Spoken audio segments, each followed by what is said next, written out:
Welcome to our tour of Iraq, or IRAC, as sometimes people emphasize. IRAC is the structure we will be using when we do legal analysis in this course. The IRAC structure is great because it's a great way to kind of keep you organized, keep you on track, and really focus your attention on the important parts of a hypothetical legal situation. So some of you may already know about IRAC. If that's the case, phenomenal, good for you. This will just be a little refresher of kind of my expectations of what IRAC looks like. And for those of you who are unfamiliar with IRAC, then welcome, because this is a great structure to take out into the real world when you do memoranda and objective kind of legal writing. Now, we say objective, and that's really important when we talk about IRAC because IRAC is an objective analysis structure. That means that you're not picking one side or the other side to favor or to argue on behalf of.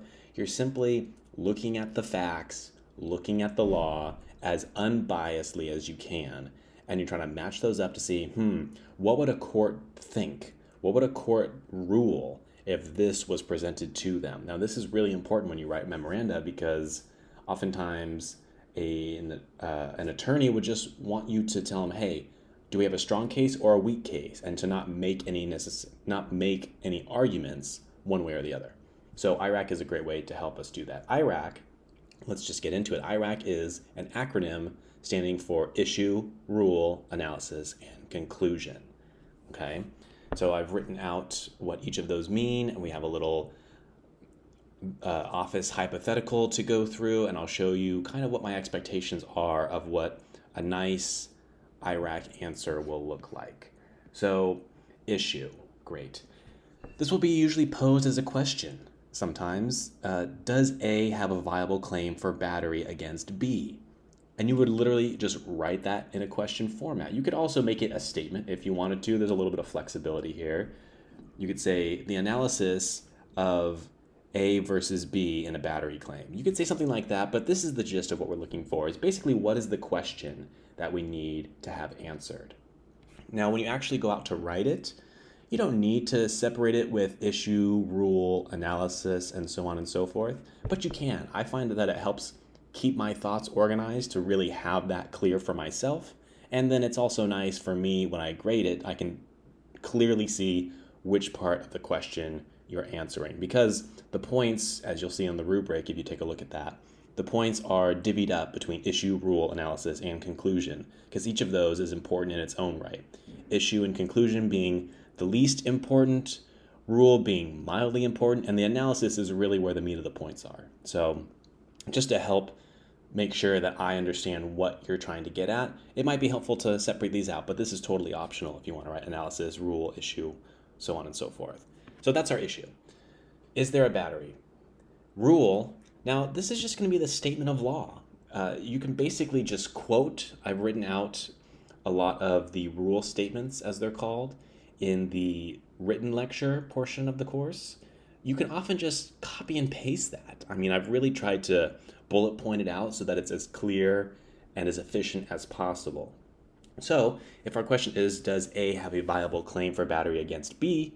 Our rule might be for A to make a claim for battery against B, he will have to prove the following elements. And then you just copy and paste that little old thing that I gave you in the lecture. No big deal. This should be one of the easiest parts of the IRAC points, because if you've identified the issue, then you realize that, a battery is in play here. We need to figure out how the battery is going to look.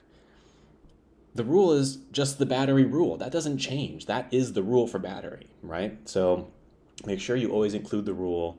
And you can, if you don't want to copy and paste, if you want to paraphrase it or make it a little bit more reader friendly, because sometimes this can be a little bulky and a little repetitive, that's totally fine. You have some creative license to kind of draft the exact rule the way you want to, but be sure that if you do that, you have each of the elements that are important. So an act by a defendant which brings about a harmful or offensive contact to the plaintiff's person, you'd want to make sure that you have harmful or offensive contact, because that's what differentiates it, as we'll see later in this week's lecture, is that differentiates it from assault. So you want to make sure that you have that, because that's a defining feature of what battery is. And then 2, intent. You could just say intent if you didn't want to repeat this whole entire thing. Intent and causation. So there's some wiggle room here if you want to. Third, we're going to go to our analysis. Now, this is always where the bulk of the points are, because this is what we as legal professionals are paid to do, is to analyze a situation. So this is basically where you just match the facts of a hypothetical to the law as you just outlined it above. Don't make up any facts, only use what's given. That is part of what it means to have an objective analysis, is that you only use the facts that are there and you don't make up things, you don't skew things, you don't try to make arguments for one side or another. You just present it as it is presented to you. You will also want to anticipate, when you're in this analysis portion, you'll also want to anticipate. Somebody's getting a phone call outside. You will want to anticipate and outline the arguments for both sides of the case. So if it's A versus B, you're going to want to, what a time to record, right? You'll want to make arguments for both sides. So you'll say A will likely argue X, Y, and Z. B will likely argue X, Y, and Z. Now, the reason we say likely is because in law, nothing's really that certain. We only make our best arguments. So you have to anticipate the arguments, what will likely be said, because maybe one of the parties in real life, if this were a real case, would leave those arguments out because they didn't realize it, they didn't notice it. So A will likely argue, B will likely argue, and then you assess the strength of those arguments. Okay, we'll see what that looks like in a minute. And then finally, the conclusion. This is where you say, basically, if you think A has the stronger case, you would say A likely will prevail on his claim for battery against B, or whatever. Again, we have that likely language because as legal professionals, to have a sense of certainty in the legal profession is kind of dangerous, to be honest, because anything can happen in a courtroom. The judge can decide anything, the jury can decide anything, so we speak in terms of likelihoods. It is likely that a court would find X, Y, and Z.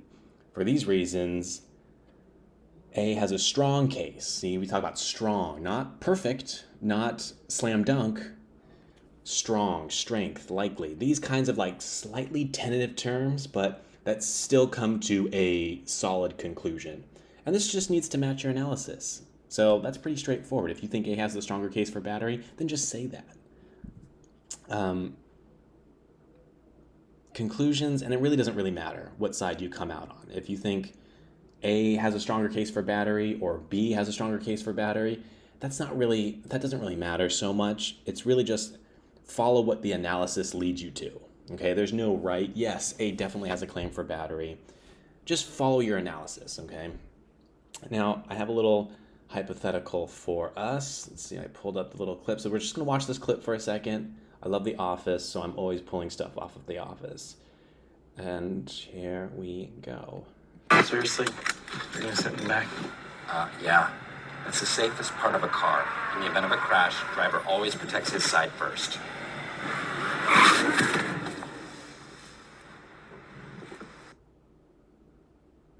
Right. So, little clip. The question will be, if we didn't watch that clip and I had to write this out, I might say something like this. Jim is reversing his car and Dwight is sitting in the back seat. Jim slams on the brakes, causing Dwight to hit his head on the seat in front of him. That might be what we call a fact pattern, a fact hypothetical, right? So when we look at this, we want to identify what potential issues there may be. Now, normally, if you're writing out a bunch, I wrote out what I think what an ideal answer would look like, just to save you time from me having to retype it. But normally what we would want to do is we'd want to say, let's throw everything against the wall. Is there an assault claim? Maybe there might be an assault claim. Is there a battery claim? I think there's probably most certainly a claim for battery. And even if you don't think that an assault claim would actually be victorious, you would still want to discuss it because we throw everything against the wall. Even, we call it a colorable claim. If you have a colorable claim, which means that You don't know for sure if you would win on that, but it's like it's possible. There's a lot of the elements there. It's kind of in the ballpark. We call it a colorable claim. If there's a colorable claim for assault, even though it might not meet all the direct elements, we still want to talk about it. Because again, judges and juries, they're nuts. They can do whatever they want basically. So we need to make sure that we're throwing everything against the wall in case you have a very favorable judge and jury on your side. You can get the most from this lawsuit. So, an issue statement might look like this. Does Dwight have a viable claim for battery against Jim? So, it identifies our issue. Our issue is battery. Okay? Rule: for Dwight to succeed on his claim for battery, he will have to prove the following elements. And boom, this is just what I copied and pasted from the lecture. No surprises there. Easy, easy points. In this case, Dwight is the plaintiff because he's suing Jim, the defendant. Okay?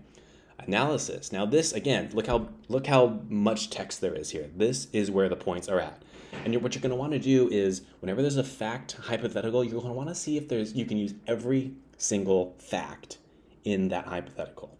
If there's a fact in a hypothetical, it's probably there for a reason. It can be used. It can be interpreted, right? So make sure that you're really trying to use as much as you can. So this is what it might look like. In this case, Dwight will argue, look, we're making what Dwight will argue, not what's going to happen, what will be argued, because that's all we can really control as legal professionals in a court. Dwight will argue that Jim touched him in an offensive and harmful way when Jim purposefully slammed on his brakes of his car, causing Dwight to hit his head on the back seat. Dwight will argue that Jim intended, look, that's our second element. See, we have our first element, harmful or offensive touching. Probably wasn't harmful. I mean, we'll get to that. I don't want to jump the gun yet. And then we have our intent. Dwight will have to make out each element of his case if he wants to succeed on it. So when you're doing your analysis, you have to address each element of a cause of action. Otherwise, if you're missing a chunk, then there's no way that claim could succeed, right? So Dwight will argue that Jim intended to cause Dwight to hit his head on the seat because there was no immediate need for Jim to slam on his brakes, and because Jim smiled after it happened, indicating his satisfaction with the outcome. Now see, this is important. This is how detail-oriented you have to be, because Jim smiled after it happened. That shows intent. At least if I'm arguing, I'm going to say that shows that Jim intended that negative consequence, not that, oh, there was a little duckling crossing behind him he saw in the mirror and he had to stop all of a sudden and it was an accident. No, Jim smiled because he knew that he had just caused harm to Dwight and he was satisfied with that result. So we have to really pay attention to the body language of the parties. We have to pay attention to all those facts because they can make or break a case, right? Dwight will also argue that Jim was the sole cause of Dwight hitting his head. Great, so that's basically, in a nutshell, this is Dwight's claim for battery. This is what Dwight is going to argue for his strongest case. Now, Jim, because he's the defendant, he's going to want to pick apart each of those elements. So what are the arguments he would make to try to disassemble Jim or Dwight's case? Jim will likely argue, again, there's our likelihood, Jim will likely argue that he never touched Dwight and thus could not have battered him. Now, you and I as legal professionals know that this is not a great argument. He doesn't have to touch him, but this is likely an argument that Jim would make because he's trying to slay any little portion of Dwight's affirmative case that he can. Jim will also likely argue that Dwight was not harmed by the seat because he sustained no injuries and the seat cushion was soft. Again, you and I as legal professionals know that this is a bunch of BS and Jim is not going to win the day on this, but it is likely something he would argue. So you want to bring it up anyway. Dwight will likely have the better arguments. Jim does not have to touch Dwight directly for Dwight to succeed on a claim for battery. Now that's you. This is Dwight, the plaintiff, rebutting Jim's defenses. Okay, so you see how we're just having a kind of a conversation about what each party would say, the strengths, the weaknesses. Jim set in motion a series of events that caused Dwight to hit his head. This is sufficient for Dwight to make a strong claim for battery. Again, just some analysis of what happens when you apply the facts to the law. Jim's second argument will also likely fail because while it is true that Dwight did not suffer any physical harm for hitting his head on the seat, battery requires there to be a harmful or offensive contact. Now, that's important there because we have to rebut what Jim said. Jim causing Dwight to hit his head on the seat would likely be considered an offensive touching. There again, likely. It's all kind of tentative because if we're going to be honest, there's no certainty in the law, right? Conclusion. For these reasons, Dwight would likely succeed on his claim for battery against Jim. Boom.